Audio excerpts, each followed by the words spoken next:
Welcome once again to M5's English language learning program, Let's Speak English. I'm Gav Duncan and I'm here on your TV screen to help you learn English. Now, are you sitting comfortably? Yes? Good. And are you ready for today's lesson? Yes? Good. Okay, well, let's learn English together. Welcome back, people. Yes, that's right. We're here. We're ready for anything. And we're speaking English better than ever before. Damn right. Here we all are, back in the saddle once again.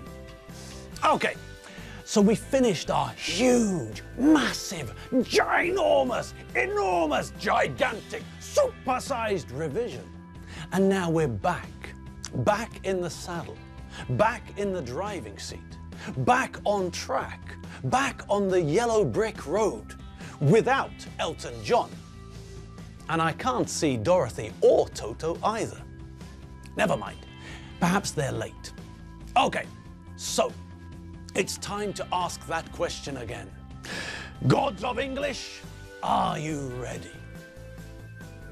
I can't hear you. Now, listen to me, hear me, follow my instructions. Fill your lungs with as much air as you can. Suck it all in. Pack as much nitrogen and oxygen into your breathing apparatus as you can. And get ready to shout, scream, shriek, yell, holler, and bellow your answer. This time. Now, come on. Prepare yourself. Pull yourself together. Pull your socks up. Pull your finger out. Take a deep breath.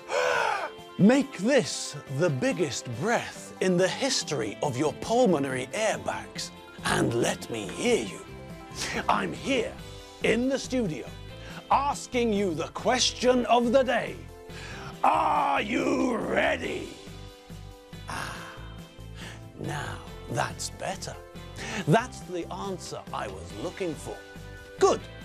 So, I'm ready, the crew's ready, Chobber, the sound engineer, possibly has permanently damaged hearing, and you're all ready.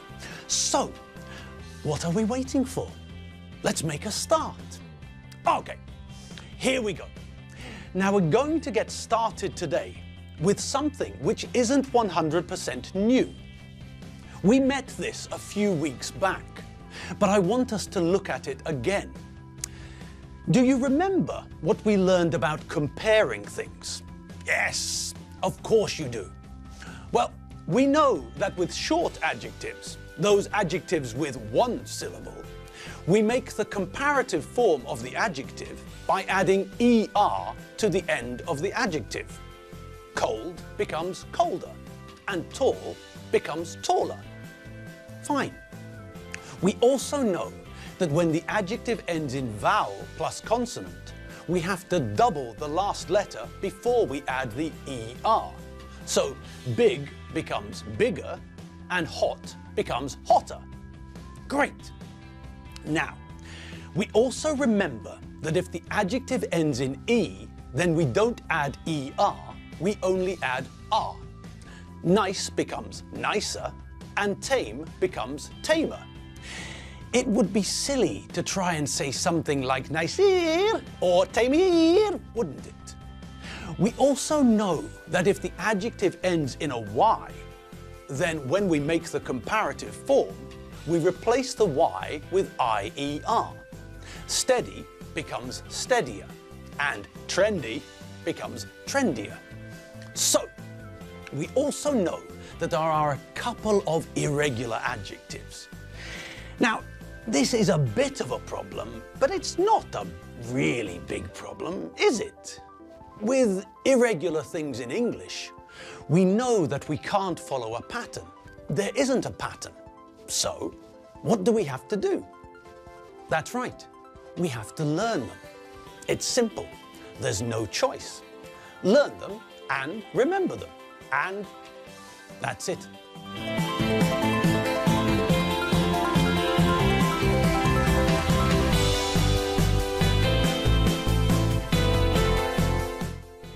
So we know that good becomes better.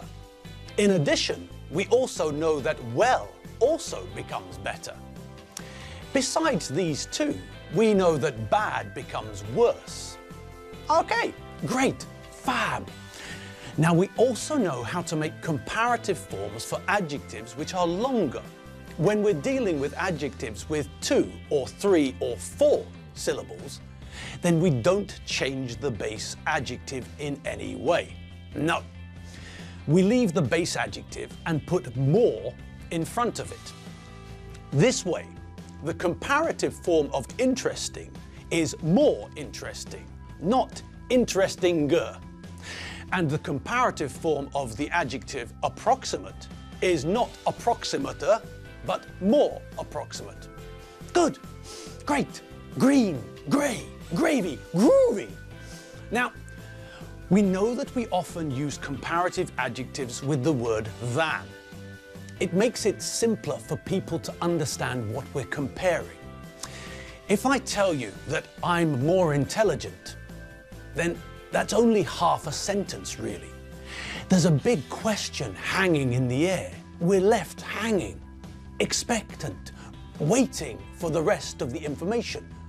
More intelligent than who or what? We need to finish the sentence.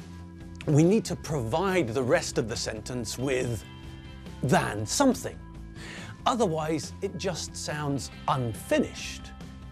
Now, if you remember the first time we met the comparative, we learned that Modi is 42 and I am 46. This means that I am older. Now, in this example, we have a complete idea. We know who I am older than. We introduced that idea first. We told everyone what we were comparing. Ages, Muddy's age and my age. So that sentence, that idea is complete. Now listen if I just say the than version without giving you the complete sentence. I am older. Do you see? Did you hear how strange that sounds? It's a half-finished sentence. We're waiting for the other part of the sentence. We feel that we need the other information. Taller? Okay, but taller than what? Taller than who? So it sounds much, much nicer, much more normal when we make a whole sentence, when we use than to make the sentence whole, when we complete the comparison by telling people what we're comparing. So, let's just listen to a few examples. Listen to the difference between these sentences. Just listen to how unfinished the sentence sounds when we don't give the information about what the comparison is. This car is smaller. I am uglier. This is more expensive. He is slower. She is more careful. Now, did you hear how the sentences sound? Well, not finished. We expect to hear the other part of the comparative sentence. Our brains are waiting for the whole idea. We expect to hear smaller than something or someone. Now, listen again as I repeat the sentences, this time with a complete comparison. This car is smaller than the other car. I am uglier than George Clooney's dog. This is more expensive than a Louis Vuitton suitcase. He is slower than a one-legged cat. She is more careful than her brother. Now, didn't those sentences sound better? They did, didn't they? That's the difference we made. We gave information about what or who the comparison was with, and pow! Immediately, the sentence sounds complete. Now it's a full sentence, a real sentence. a sentence where nothing is missing. It's a much better sentence. So, when we make comparisons, when we compare things, we have to remember that our brains are programmed in a certain way.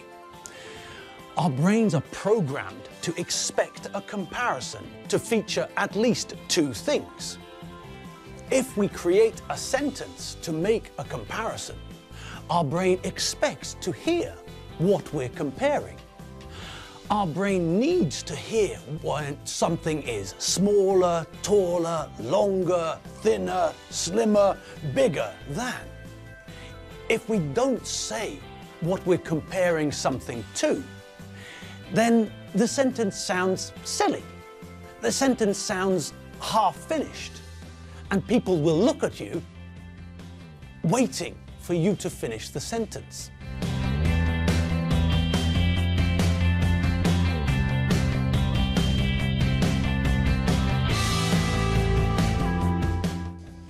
Well done.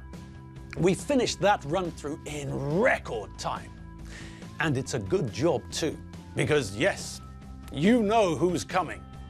It's your friend and mine, M5's very own electric eel, Enid Fotherington Smythe. Come on down, Enid. What hello, people? Hello, hello. Now, how are you all today? Are you all fine? I hope so. I'm feeling very well today. I went shopping earlier today, and when I go shopping, I always enjoy myself. I went shopping after I took Keith for his morning walk, so I was with Keith when I was shopping. Oh, but don't worry, I'm a responsible pet owner. When we're walking in the street, I always put Keith's lead on, just to make sure he behaves properly and doesn't bother anyone. Keith doesn't mind. I think he likes being on a lead. Anyway, the first thing that happened when I went into a shop was this. A shop assistant came up to me and said, "Good morning, can I help you?" You see, very nice and polite. I replied just as nicely and just as politely, "Yes, I'd like to ask something. Can I bring Keith into the shop?"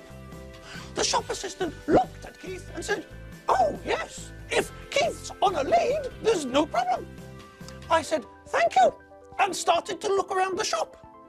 The shop assistant then asked me, "Is there anything else I can help you with?" I replied, "No, thank you, I'm just browsing."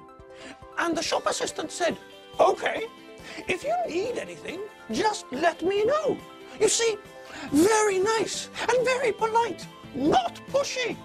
The shop assistant asked if I needed help and then left me in peace. I continued browsing. Do you know the verb to browse? Perhaps you know it from the internet. You use a browser to browse the internet, you know.